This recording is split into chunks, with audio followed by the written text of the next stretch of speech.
Assalamualaikum warahmatullahi wabarakatuh. Selamat datang di channel Hikmah Misteri. Dan tentunya masih bersama saya Mas Nara. Dan apa kabar kalian semua? Semoga selalu baik-baik saja. Sehat badannya, dilimpahkan rezekinya, dan dihindarkan dari segala mara bahaya. Amin. Di kesempatan kali ini saya akan menceritakan sebuah cerita treat horor. Oke, tanpa banyak bercaca marica hehehe lagi, langsung saja kita ke ceritanya dengan judul Diserang Makhluk Gaib Kiriman Dukun Cabul. Tweet ini ditulis oleh @omras. Bagi kalian yang belum follow akun Twitternya, silahkan bisa mampir dulu dan di follow. Dan oke kalau sudah, so let's the hounds begin. Kisah nyata ini pernah dialami oleh saudara tercintaku sekitar tanggal 2012 lalu. Beberapa tahun setelah tragedi pembunuhan dan perampokan yang terjadi pada keluarga calon istri Rian. Setelah kejadian itu, Rian dibawa pulang ke desanya. Dan setelah keadaannya mulai normal dan membaik, Rian kembali merantau keluar daerah. Beberapa bulan bekerja di sana, semuanya berjalan lancar dan baik-baik saja. Namun keadaan berubah saat Rian menolong seorang perempuan yang hendak diperkosa oleh seorang dukun. Menurut para penduduk di sana, dukun itu adalah dukun ilmu hitam yang sangat kuat. Awal cerita. Hari itu Rian sedang berkumpul dengan teman-temannya di sebuah warung kecil di tengah desa. "Yan, kau mau ikut melamar kerja nggak?" tanya salah seorang pemuda. "Kerja apa, Kar? Di mana?" tanya Rian. "Itu loh, di sana perusahaan kayu," jawab salah seorang teman.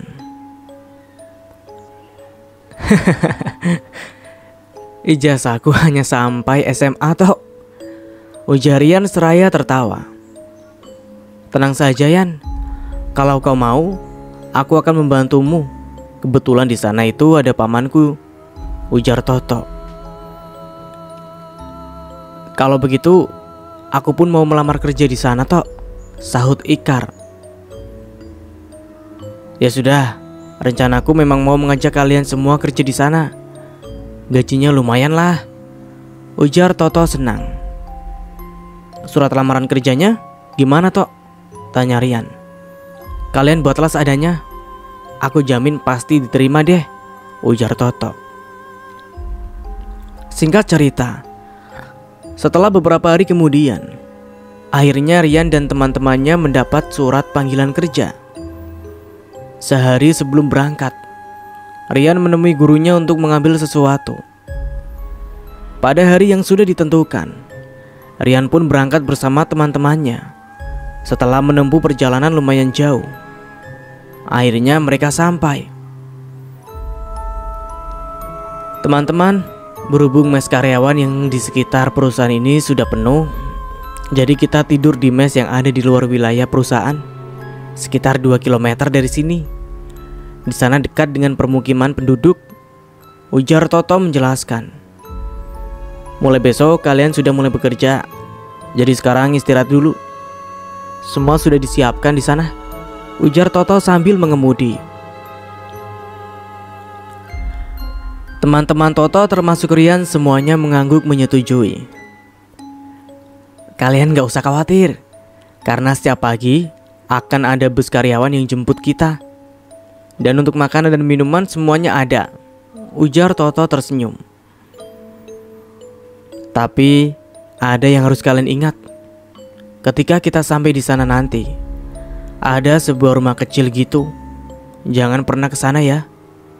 Karena menurut warga di sini, rumah itu milik seorang dukun ilmu hitam," ujar Toto mengingatkan. "Tenang aja Tok, gak bakal lah kita ke sana.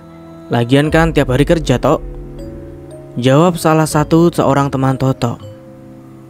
"Ya baguslah. Ingat, kita kesini karena pekerjaan, bukan ada maksud yang aneh-aneh ya," ujar Toto lagi. Serempak teman-temannya termasuk Rian mengangguk. Setelah beberapa saat kemudian, akhirnya mereka sampai di sebuah rumah. Iya yang ini. Jadi dalam satu kamar itu 4 orang. Jadi gue, Rian, Wewen, dan Mildun tidurnya sekamar ya, ujar Toto. Dan buat kalian berempat, kamar di sebelah ini masih kosong kok. Kalian bisa di situ, oke? Ujar Toto lagi seraya membukakan pintu kamar untuk teman-temannya. Rian, Wewen, dan Mildun pun masuk ke dalam kamar, menaruh tas mereka masing-masing. Yan, Wen, kita jalan-jalan yuk. Kali aja ada cewek-cewek yang naksir kita. Ujar Midun. Kalian aja lah, gue capek, pengen istirahat. Ujar Rian sembari merebahkan tubuhnya. Lu gimana Wen? Ikut gak? Tanya Midun. Enggak lah, gue istirahat aja. Lo ajakin teman-teman di sebelah saja, pasti mereka mau. Ujar Wewen. Ya udah deh, gue ke sebelah dulu ya. Ujar Midun. Yan, ini tempat kok serem ya? Ujar Wewen dari atas tempat tidur. Serem gimana? Tanya Rian sambil main HP. Gak tahu, kayak ada yang perhatiin kita dari tadi. Ujar Wewen yang memang paling penakut. Ah, mungkin lu belum mandi kali, makanya diperhatiin sama cicak. Cicak kecoa gitu. Jawab Rian seraya tertawa. Wewen diam. Wen, panggil Rian dari bawah. Sesaat hening tidak ada jawaban. Rian mengintip ke atas, tempat tidur Wewen. Ah, udah tidur ternyata. Gumam Rian seraya keluar dari kamar menuju WC yang ada di sebelah kamar Ikar CS. Malam harinya sekitar pukul 7 malam. Toto baru datang. Nih, gue bawain makanan buat kita. Ujar Toto masuk ke dalam kamar. Lama banget lu, udah lapar nih. Ujar Midun. Maaf, ujar Toto tersenyum. Mereka berempat makan sambil sesekali bercanda. Pukul 12 malam, Rian terbangun karena ingin buang air kecil. Rian melewati kamar Ikar CS sayup-sayup. Rian mendengar suara bisik-bisik. Karena penasaran, Rian kemudian mendekati pintu kamar Ikar CS.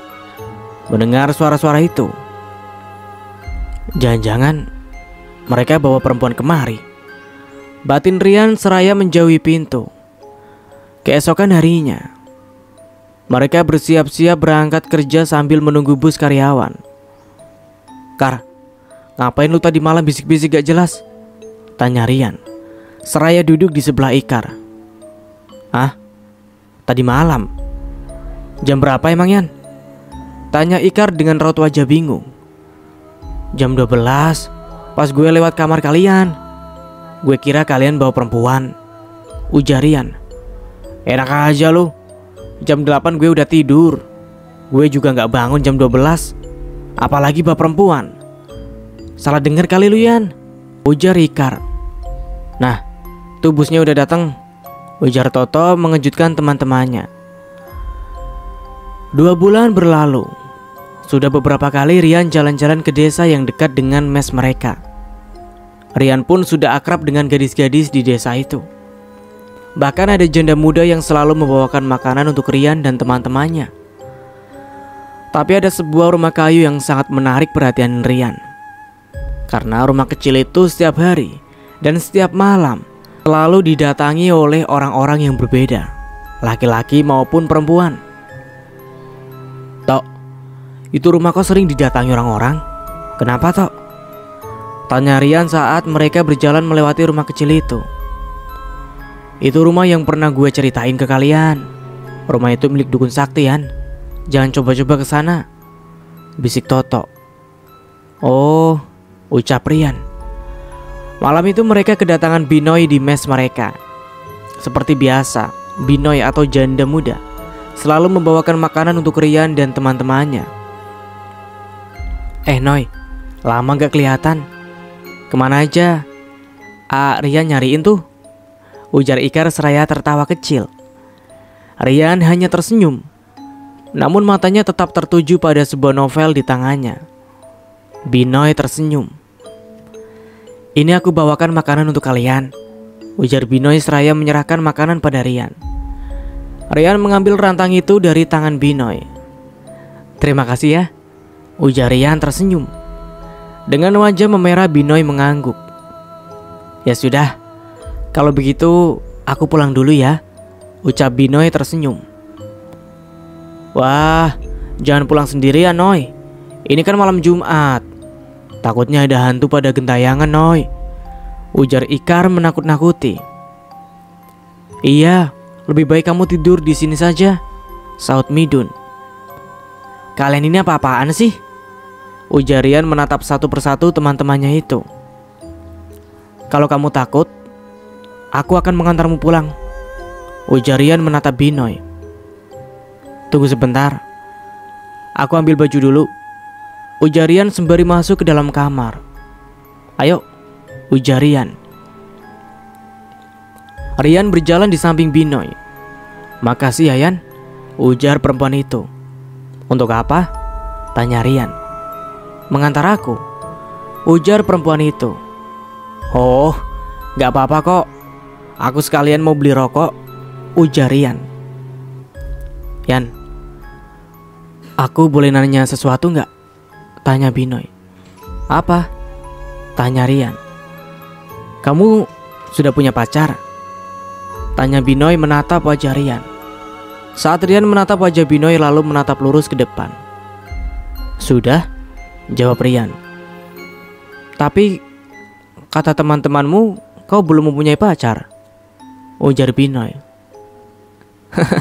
"Tahu apa mereka tentang diriku?" jawab Rian seraya tertawa kecil. "Apa kau tidak tertarik dengan salah satu perempuan di sini?" tanya Binoy lagi. "Entahlah," jawab Rian seraya berjalan mendahului Binoy. "Aduh," pekik Binoy. Rian segera menoleh. "Kenapa?" tanya Rian. "Tersandung akar pohon," jawab Binoy meringis. "Mari ku bantu," ujar Rian membantu Binoy berdiri. Setelah Binoy berdiri, Rian baru sadar kalau mereka sedang berada di depan rumah kecil kediaman dukun ilmu hitam. Rian menoleh ke arah rumah itu. Nampak seorang lelaki tua sedang mengawasi mereka berdua. "Ayo Noy, cepat," ujar Rian menarik tangan perempuan itu. "Kau kenapa, Yan?" tanya Binoy. "Dia memperhatikan kita. Lebih tepatnya memperhatikan kamu," bisik Rian. "Makanya lain kali jangan memakai pakaian seperti ini, apalagi melewati jalan sepi seperti ini," ujar Rian memberikan sarungnya dan menyelimuti tubuh Binoy. Wajah perempuan itu terlihat sangat senang karena diperhatikan seperti itu oleh Rian. Mereka melanjutkan perjalanan. Sesaat kemudian mereka sampai di depan rumah Binoy. "Mampir dulu sebentar, Yan. Kamu pasti capek," ujar Binoy. "Di luar saja," ujar Rian. "Di dalam ada orang tuaku, Yan. Gak apa-apa kok," ucap Binoy. Rian mengikuti masuk ke dalam rumah. Kenapa dikunci?" tanya Rian. "Gak apa-apa. Kamu mau minum apa, Yan?" ujar perempuan itu. "Terserah saja," jawab Rian. Sesaat kemudian, Binoy kembali lagi membawa segelas kopi. "Silakan diminum, Yan," ujar Binoy tersenyum seraya duduk di sebelah Rian. "Yan, aku tahu tentang kisah masa lalumu itu, Yan," ujar Binoy ramah. "Tentang apa?" tanya Rian. "Tentang kekasihmu yang meninggal setelah dirampok dan diperkosa." "Aku turut berduka, Yan," ujar Binoy. Saat mendengar ucapan Binoy, Rian menunduk sedih terbayang kekasihnya yang sudah tiada. "Kamu harus melupakannya, Yan. Kamu harus bangkit. Kamu tidak boleh membelenggu dirimu dalam kesedihan yang tiada air itu. Masa depan kamu masih panjang, Yan," ujar Binoy seraya merangkul Rian. "Sudah pernah aku coba, tapi tak pernah berhasil, jawab Rian pelan. Mungkin kamu membutuhkan seseorang di sampingmu untuk membantu melupakan mantan kekasihmu itu, Yan, ujar Binoy memeluk Rian. Maaf, aku harus pulang, ujar Rian melepaskan tangan Binoy. Jangan sok suci kamu, Yan. Mana mungkin kamu tidak bisa melupakan seorang wanita kalau memang kamu tidak ketagihan dengan permainannya, ujar Binoy menahan Rian keluar. Jangan bicarakan tentang kekasihku lagi, bentak Rian. Ayolah, Yan, ucap perempuan itu seraya memegang tangan Rian. Cepat buka pintu ini, atau harus aku buka paksa, bentak Rian. Dengan wajah kesal, Binoy membukakan pintu. Setelah itu Rian bergegas keluar rumah. Di tengah jalan raya, Rian bertemu dengan lelaki tua yang dilihatnya tadi. Rian bergegas berjalan melewati orang tua itu. Wajahnya seperti tidak senang melihat Rian.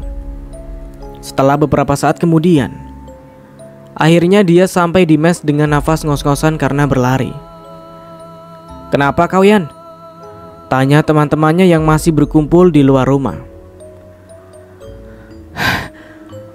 Gak apa-apa, jawab Rian singkat, lalu masuk ke dalam mes. Keesokan harinya, hujan turun sangat deras. Hari ini kita off, ujar Toto. Rian yang mendengar itu bergegas kembali ke tempat tidur dan menyelimuti tubuhnya dengan selimut tebal. Beberapa saat kemudian Rian sudah tertidur. Tapi tidak lama kemudian Wewen membangunkan Rian. Yan, bangun Yan. Tuh, dicariin Binoy, ujar Wewen seraya menepuk lengan Rian beberapa kali. Ah, lu suruhlah dia pulang. Bilang gue lagi sakit, ujar Rian seraya menepis tangan Wewen. Sesaat kemudian ada seseorang yang mengelus tubuh Rian dari luar selimutnya. Apalagi sih, Wen? Bentak Rian seraya membuka selimutnya. Dan setelah Rian tahu siapa yang ada di sampingnya itu, Rian langsung melompat turun dari tempat tidurnya. Mau ngapain lagi kesini? Tanya Rian kaget melihat Binoy ada di tempat tidurnya. Aku mau mengembalikan sarungmu dan mengantarkan makanan untukmu, ujar perempuan itu. Cantik sih, tapi ya gitu. Aku sudah makan, berikan saja untuk teman-temanku di sebelah, ujar Rian. Sekalian aku mau minta maaf kejadian tadi malam, ujar perempuan itu menunduk. Ya sudah, tidak apa-apa, asal lain kali jangan begitu lagi. Pulanglah, aku mau tidur, ujar Rian. Sepertinya memang semua lelaki menjauhi aku, termasuk kamu. Sebegitu hinanya kah aku di mata lelaki? Isak perempuan itu.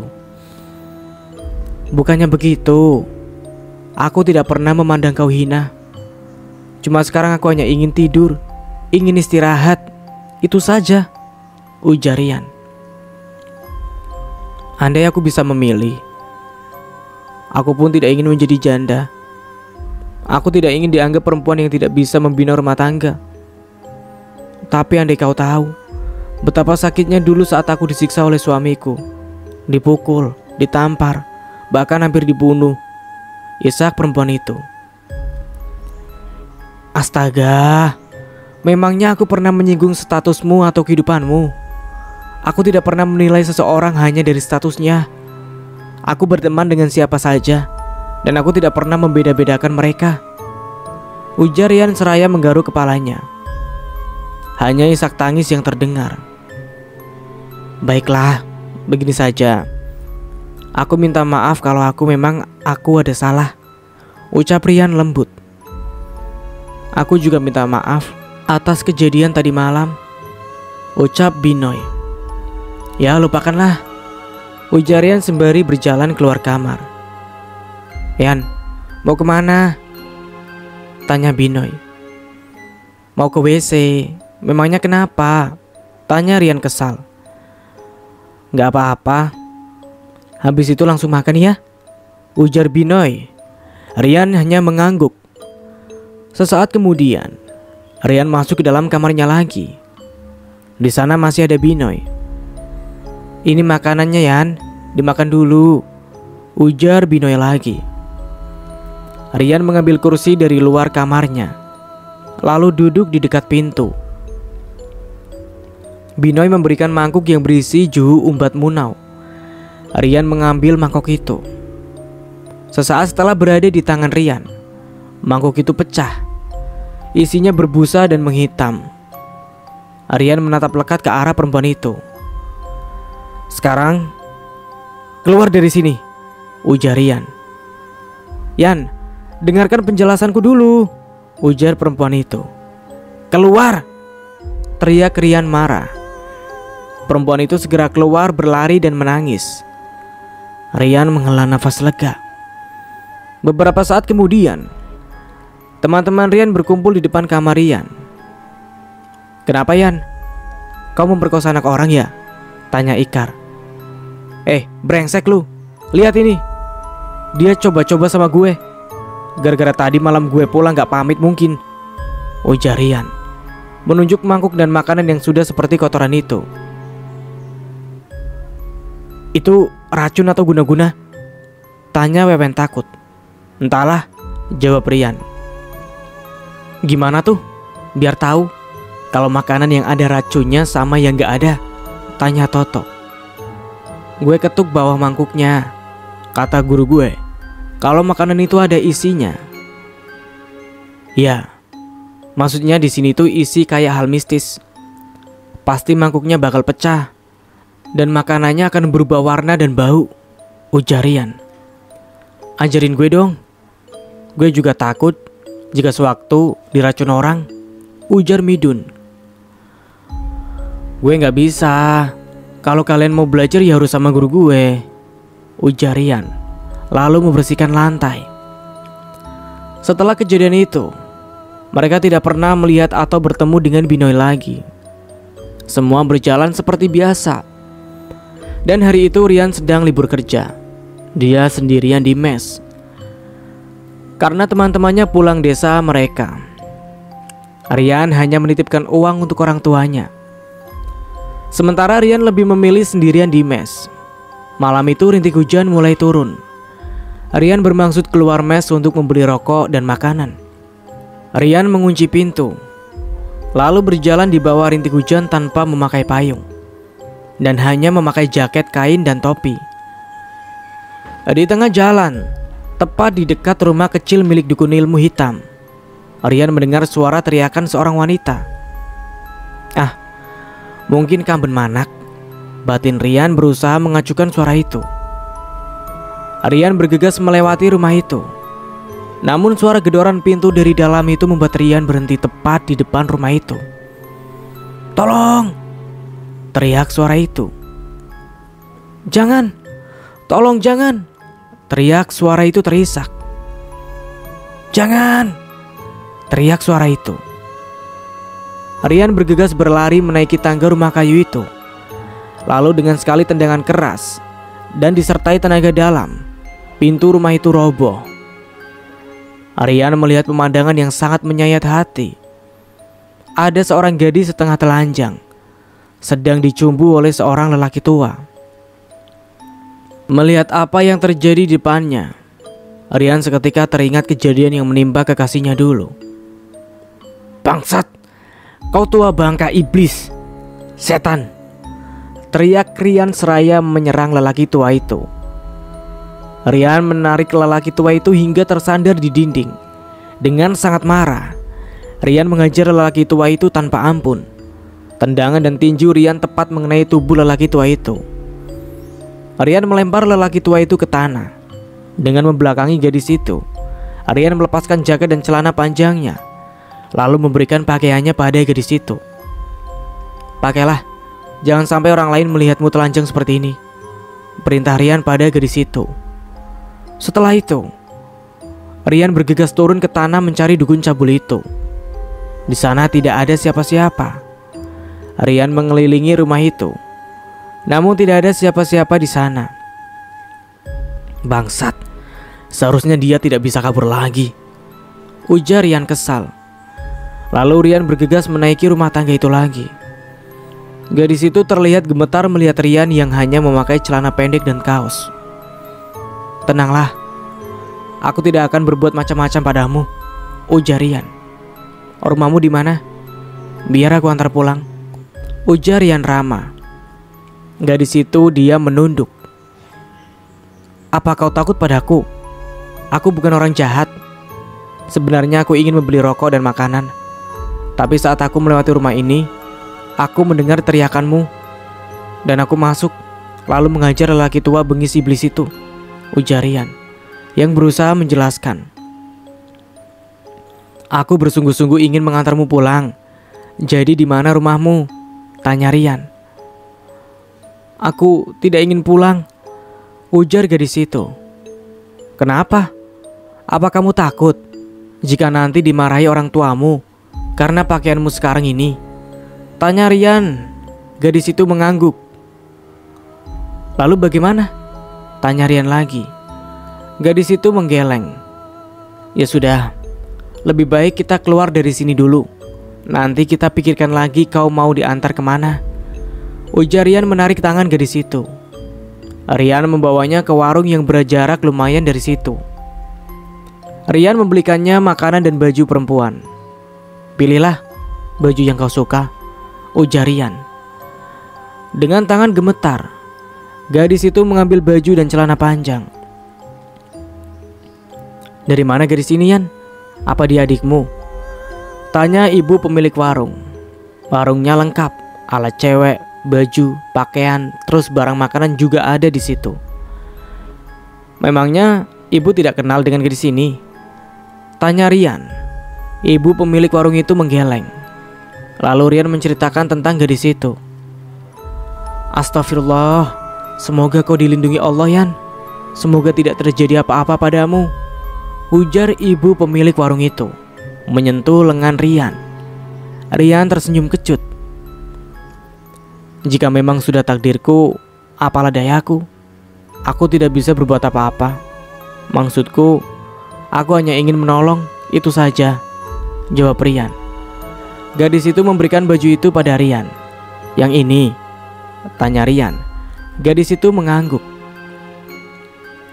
"Sekalian mie instan sama makanan yang biasa," ujar Rian seraya menyerahkan uang. "Sekarang bagaimana?" tanya Rian pada gadis itu. "Aku tidak berani pulang," jawab gadis itu pelan. "Ya Tuhan, aku sudah mengantuk. Kalau untuk menemanimu jalan-jalan sampai pagi, aku tidak kuat. Dingin, ngantuk," ujar Rian. "Kalau kau memang percaya, kau boleh ikut ke mes. Teman-temanku semuanya pulang. Jadi di ranjang di kamar itu 3 yang kosong. Kau bisa tidur di salah satunya. Kau tidak usah khawatir, aku tidak akan berbuat jahat padamu," ujar Rian. Gadis itu mengangguk. Mereka berjalan menuju mes Rian. "Kita jalan sini saja. Walaupun agak banyak rumput, tapi di sini aman untukmu. Kau tidak akan melihat rumah iblis itu lagi," ujar Rian menuntun gadis itu ke jalan yang langsung sampai di belakang mesnya. Beberapa saat kemudian, mereka akhirnya sampai di belakang mes. Dengan hati-hati Rian membantu gadis itu agar tidak jatuh. Lalu setelah sampai di depan kamar, Rian segera membuka pintu kamar mesnya. "Ayo masuk, kau boleh pilih tempat tidur yang kau mau," ujar Rian seraya mengunci pintu. "Aku di atas saja," ujar gadis itu. Rian mengangguk, lalu mengambil 2 piring dan mangkuk. "Makanlah dulu," ujar Rian seraya meletakkan makanan itu ke dalam piring. "Kamu?" tanya gadis itu. "Aku sudah makan. Tadi aku cuma mau beli rokok sama cemilan," ujar Rian, seraya berdiri dan duduk di ranjangnya. "Kalau boleh tahu, kamu itu sebenarnya ngapain ke rumah dukun itu?" tanya Rian. "Kata temanku dukun itu sakti. Lalu aku mencoba ke sana untuk menyatukan kedua orang tuaku lagi. Kata dukun itu, aku harus menunggu sampai malam hari. Dan ternyata dukun itu ingin berbuat jahat pada aku. Aku malu, Aku malu sekali, ujar gadis itu mulai terisak. Sudahlah, kau ganti saja bajumu. Itu di dapur itu kosong. Kalau WC ada di luar sebelah kamar yang di ujung itu. Kalau kau ingin buang air kecil, bangunkan saja aku. Nanti aku awasi dari pintu kamar ini, ujar Rian. Gadis itu mengangguk. Terima kasih, kamu sudah sangat baik pada aku. Padahal kita tidak saling kenal, ujar gadis itu. Rian tersenyum lalu merebahkan tubuhnya membelakangi gadis itu. Sekitar jam 3 malam, Rian terbangun karena merasa perutnya sangat sakit. Sakitnya kayak jalan bolak-balik dari dada sama perut. Seketika Rian mual. Rian ke dapur. Sesampainya di dapur, Rian muntah. Darah hitam kental dan berbau busuk. Bangsat, ujar Rian seraya masuk ke dalam, mencari air dari dalam tasnya. Rian terus memuntahkan darah hitam kental dan berbau busuk itu, hingga spraynya basah oleh darah yang dia muntahkan. Wajah Rian memucat, tangannya mulai gemetar.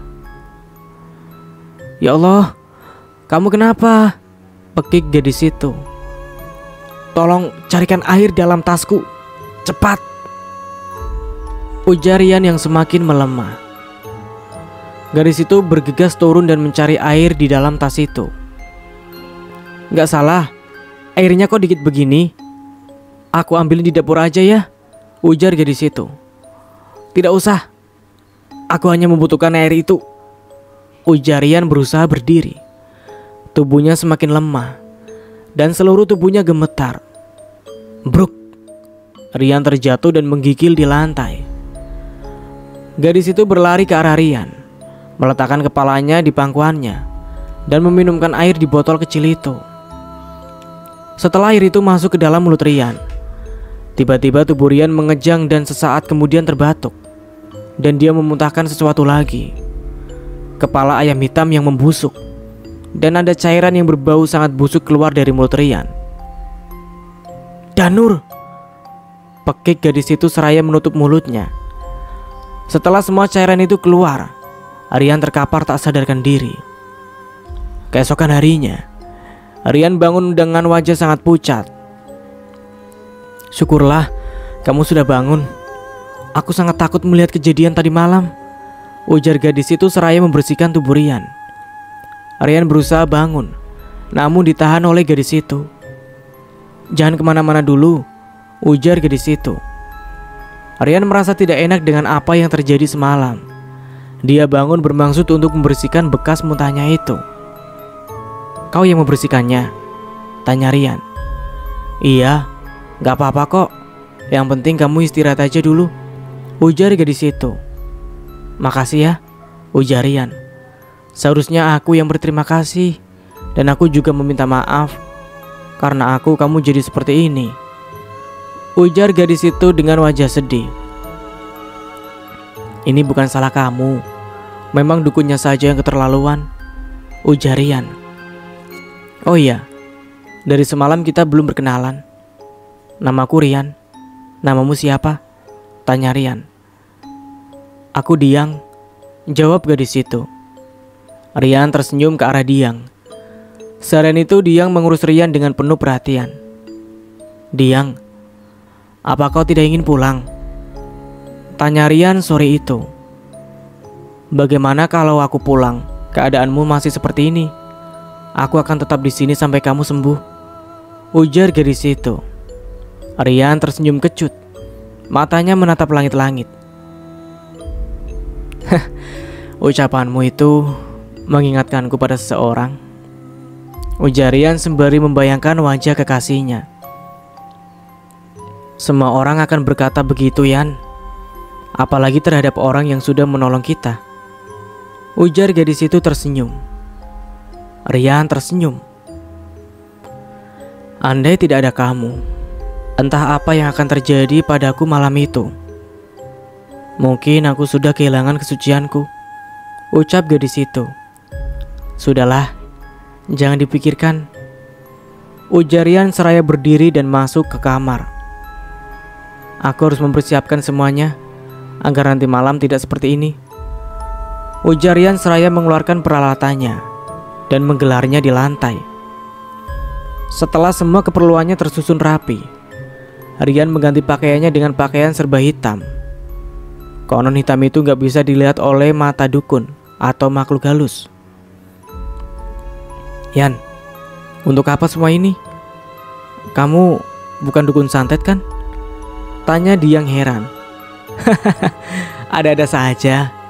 Mana mungkin aku dukun santet. Gak akan tega aku tuh membunuh orang, apalagi membunuh orang yang sama sekali tidak bersalah pada aku. Kecuali... Rian enggan meneruskan kalimatnya. Pikirannya melayang ke beberapa tahun lalu, saat dia memenggal kepala perampok. Kecuali apa, Yan? Tanya gadis itu. Kecuali itu terpaksa, ujar Rian. Kamu pakai ini ya. Takutnya kamu juga kena nanti. Soalnya kamu kan ada di sini, dan aku juga masih belajar. Ujar Rian seraya menyerahkan gelang hitam pada Diang. Yan, hati-hati, ucap Diang khawatir. Rian tersenyum. Iya, tapi andaikan aku kalah, tolong telepon keluargaku. HP-nya ada di situ, ujar Rian berpesan, seraya menunjuk handphonenya yang berada di dekat bantalnya. Jangan bicara seperti itu, Yan. Kamu orang baik, kamu gak akan mati kok, isak Diang. Sudah, jangan menilai orang hanya dari luarnya saja. Kamu cuma tidak tahu aku, masa laluku. Andai kau tahu, mungkin kau pun akan berpikir aku adalah orang paling jahat, paling brengsek yang pernah kau kenal. Ujar Rian tertawa kecil. Diang tersenyum. Gak percaya? Ucap gadis itu. Ya sudah, terserah kamu saja, ujar Rian. Yan, panggil Diang. Iya, jawab Rian. Gak jadi deh, takut kamu tersinggung, ujar Diang. Gak akan, santai aja, aku udah terbiasa kok. Sejak kecil dihina dan diejek, ujar Rian tertawa kecil. Masih sakit, tapi masih bercanda, ujar Diang tersenyum. Emang itu kenyataannya. Dijauhi teman-teman satu sekolah, dihina, diejek. Itu udah hal biasa bagiku, ujar Rian tersenyum.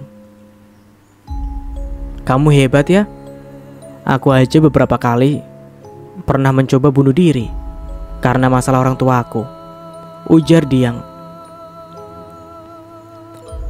Aku pernah menjalani masa-masa paling sulit di hidupku, saat aku berjuang melawan rasa bersalahku pada kekasihku yang meninggal setelah diperkosa dan keluarganya dirampok. Bahkan sampai sekarang, rasa bersalah itu masih ada, ujar Rian meneteskan air mata. Makanya saat aku melihat kau hendak diperkosa kemarin, aku tidak bisa menahan emosiku, ujar Rian mengusap air matanya. Kekasihmu beruntung bisa mendapatkan lelaki sepertimu yang sangat mencintai dia dengan tulus. Pasti dia sangat cantik ya, Yan, ujar Diang tersenyum. Gak seberuntung kelihatannya, ujar Rian menunduk, mengingat kejadian di malam itu saat dia merenggut kesucian kekasihnya. Kok gitu? Tanya Diang. Gak apa-apa, jawab Rian. Yan, kalau boleh, aku ingin melihat foto kekasihmu. Boleh? Tanya Diang. Aku bahkan tidak punya satu pun, ujar Rian. Walaupun aku tidak melihat fotonya, tapi aku yakin dia itu sangat cantik, ujar Diang tersenyum. Tidak juga, tapi dia memiliki hati yang sangat baik dan lembut. Bahkan saat aku melakukan hal gila pun, dia masih bisa untuk memaafkanku. Dia perempuan yang memberikan aku sejuta kebahagiaan. Tidak seperti perempuan-perempuan yang pernah aku temui, ujar Rian. Emangnya dia itu kekasihmu yang keberapa? Tanya Diang. Yang pertama, jawab Rian. Lalu, wanita-wanita yang kau temui sebelum dia? Tanya Diang lagi. Teman, sama seperti perempuan-perempuan di desa ini. Mereka hanya teman. Aku tidak berniat untuk memacari mereka, ujar Rian. Kenapa? Tanya Diang penasaran. Karena aku takut, ujar Rian. Takut kenapa? Apa menurutmu kami perempuan adalah sosok makhluk menyeramkan? Tanya Diang seraya memperagakan sosok makhluk yang menyeramkan. Enggak, bukan itu. Kalau itu sih keterlaluan, ujar Rian tertawa kecil. Lalu? Tanya Diang. Mereka terlalu berlebihan, ujar Rian. Maksudnya? Tanya Diang. Tidak hanya sekali atau dua kali, tapi sering.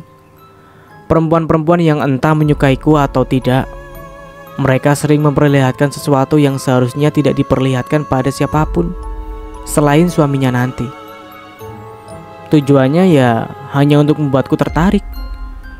Ya walau sejujurnya aku memang tertarik melihat hal itu, tapi hanya sebatas itu. Tidak ada cinta. Di sini pun aku pernah mengalami hal yang sama, ujar Rian. Wah, berarti kau incaran kamben manak Yan. Soalnya kau masih berjaga, ujar Diang seraya mengecilkan suaranya. Kamu salah. Aku bukan berjaga, ujar Rian. Loh, tadi katanya, tanya Diang heran. Dulu aku pernah memperkosa kekasihku, ujar Rian. Maksudnya? Tanya Diang. Rian menceritakan secara detail tentang kejadian dulu itu pada Diang. Sebenarnya dia tidak mau, tapi aku yang memaksanya. Karena aku takut kehilangan dia. Karena saat itu statusnya adalah istri orang, ujar Rian. Dan ternyata aku benar-benar kehilangan dia untuk selamanya, ujar Rian menunduk. Aku ikut sedih, Yan. Jalan cinta kalian harus seperti itu, ucap Diang. Rian tersenyum. Semoga kau mendapatkan pengganti dia lagi, Yan, ujar Diang. Amin, semoga saja. Tidak perlu cantik, yang penting dia bisa membuat masakan kesukaanku, ujar Rian tersenyum. Memangnya kesukaanmu apa? Tanya Diang. Juhu umbut uwe, ujar Rian tersenyum. Kau ini ada-ada saja. Anak kecil pun bisa membuatnya, Yan, ujar Diang tertawa terbahak-bahak. Aku serius. Awalnya tidak suka, tapi setelah dia yang memasaknya, entah kenapa aku malah sangat menyukai juhu umbut uwe. Dia mencari umbutnya sendirian, memasaknya sendirian, tapi rasanya itu yang membuatku suka. Biasanya kan umbut uwe itu pahit, tapi kalau dia yang memasaknya rasanya manis dan enak, ujar Rian. Wah, kalau itu sulit, Yan. Sama saja seperti membuat asam menjadi madu, ujar Diang tertawa. Kau benar, bahkan ibuku saja tidak bisa membuat umbut uwe yang manis, ujar Rian. Tapi andaikan ada temanmu yang bisa membuatnya, bagaimana? Apa kau akan menikahinya? Tanya Diang lalu tertawa terbahak-bahak. Mending menikah sama nenek-nenek aku daripada nikah sama orang yang juga punya pedang, ujar Rian ikut tertawa. Yan, aku mau masak dulu ya, ujar Diang. Rian mengangguk. Setelah Diang ke dapur, Rian mengambil sesuatu dan membawanya keluar rumah, menanam sesuatu itu tepat di depan rumah. Setelah itu Rian mencuci tangannya dan masuk ke kamarnya, membaringkan tubuhnya di tempat tidur. Rian memikirkan hal yang terjadi pada kemarin. Secara tidak sadar, Rian sudah mengingkari janjinya pada Inai dan amainya untuk tidak ikut campur dengan masalah orang lain. Dan sekarang dia harus menerima serangan santet dari dukun itu. "Yan, kamu mau makan sekarang?" tanya Diang mendekatinya. "Yan, hei," ujar Diang seraya menepuk lengan Rian. "Kenapa?" tanya Rian menatap Diang. "Kamu mau makan sekarang? Biar aku suapi," ujar Diang. "Nanti saja, aku bisa sendiri. Kalau kamu mau makan, makan saja duluan," ujar Rian. "Kalau begitu, aku duluan ya," ujar Diang yang dibalas anggukan oleh Rian. "Masih jam 7, masih punya waktu untuk tidur," batin Rian. Rian mencoba memejamkan matanya. "Yan, boleh pinjam handukmu? Aku ingin mandi, sekalian pinjam baju, boleh?" ujar Diang. "Memangnya kemarin itu kenapa kau tidak mengambil 2 atau 3 lembar baju?" ujar Rian seraya memberikan baju dan celana yang ada di dalam lemari dekat tempat tidurnya. "Mana berani aku," ujar Diang menunduk. "Ya sudah, ambil ini. Maaf ya, baju-bajuku mungkin agak kebesaran untukmu," ujar Rian seraya memberikan baju, celana, dan handuk untuk Diang. Diang berjalan ke kamar mandi. Setelah itu Rian mengambil bukunya dan mulai membaca. Beberapa saat kemudian, tiba-tiba terdengar teriakan dari dalam kamar mandi. Rian melompat bangun dan berlari menyusul ke arah teriakan Diang. "Diang, kau baik-baik saja?" tanya Rian cemas. "Aduh, ada binatang yang menggigitku," isak Diang gemetar. "Ular atau apa?" tanya Rian panik. "Tidak tahu, di sini gelap. Aku tidak bisa melihatnya," ujar Diang. "Cepat keluar dari situ," ujar Rian. "Aku takut," ujar Diang. Rian mendobrak kamar mandi itu, yang duduk di sudut kamar mandi. Di dalam kamar mandi itu memang gelap karena lampunya mati. "Jangan kesini, Yan. Aku tidak memakai apa-apa," ujar Diang. "Di mana handuknya?" tanya Rian berusaha mencari handuk. "Di dinding," jawab Diang. "Ini pakai. Nanti ku obati luka bekas gigitan binatang itu," ujar Rian. Diang memegang pundak Rian, berjalan keluar kamar mandi dengan kaki yang pincang. Setelah sampai di dalam kamar, Diang duduk dengan tubuh gemetar di ranjang Rian. "Di mana kau digigit binatang itu?" tanya Rian. Diang memperlihatkan kakinya. "Ini seperti gigitan kelabang besar," ujar Rian seraya menyulut rokoknya. Setelah beberapa hisapan, Rian mendekatkan ujung rokok yang masih menyala itu pada luka gigitan kelabang di kaki Diang. "Kau mau apa, Yan?" tanya Diang takut. "Mengeluarkan racunnya. Aku tidak punya cara lain selain ini," ujar Rian. "Tidak akan sakit, percayalah," ujar Rian memegang kaki Diang.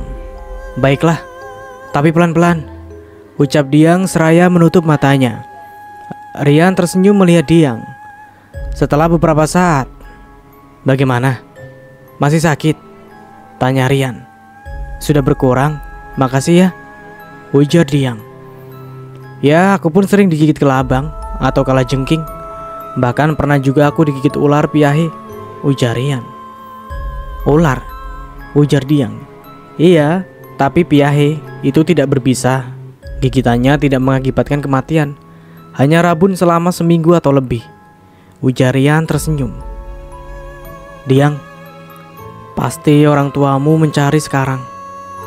Apa kau tidak ingin pulang?" tanya Rian pulang. "Mereka tidak akan mempedulikan aku, apalagi mencariku. Kalau aku merepotkanmu, aku akan pergi sekarang juga," ujar Diang menunduk. "Bukan itu maksudku. Aku tidak akan membiarkan kamu pergi dari sini sendirian. Kalaupun kau ingin pulang, aku akan mengantarmu," ujar Rian. Diang menunduk. "Sekarang kau tidurlah. Kalau kau tidak bisa ke atas, tidur di sini saja," ujar Rian.